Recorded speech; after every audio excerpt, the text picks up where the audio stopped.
파샬로 주보비가스 닐루와중 바이 아거톨라 프로니검 부스칸거 프로니검니 খরকসারা সাফসুতরা ক্লাইনে রুন মার্শিং মল্লি কম্বলতি মাস্ক বাগে ইজাখা আসালে বাঁধ ফাইমানজেকা প্রনিগমনি mayor Dipak Majumdar commissioner doctor Shailesh Kumar Yadav আকশ আসালে বাঁধ মেয়র পক্তমাচন্দ্র নরসাকা যুব বিকাশ হদা সামনানি থানি দাল বিদাল সামবুতাং বিশি বরুমন খালাইতঙ্গ হাইনি বাগৈ ব্রগ্ন খাকাম জাফারকা আবরি লগে লগে যুব বিকাশ মথা ব্রগনি হদানি সামবুতাং তাংমনি বসকাংনি সালব তাঙ্গি থানা হিনি ককসাকা যুব বিকাশ কেন্দ্রের উদ্যোগে আগরতলা মিউনিসিপ্যাল কর্পোরেশনে যারা সাফাই কর্মী আছে তাদের মধ্যে থেকে 100 জনকে ওনারা কম্বল বিতরণ করেছেন এবং মাস্ক।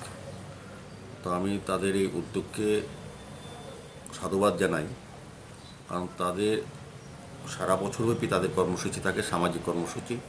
ওনারা অনেক কাজ করে থাকেন, বিভিন্ন ট্রেনিং ক্যাম্প করে থাকেন, মানে জনমত তৈরি করা বা সমাজকে সংগঠিত করা, সেক্ষেত্রে ওনারা কাজ করে থাকেন।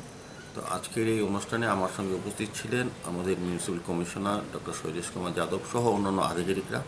তো আগামী দিনও ওনারা এই ধরনের সামাজিক কর্মসূচি বজায় রাখবেন বা ধারাবাহিকতা বজায় রাখবেন এই আশা করছি।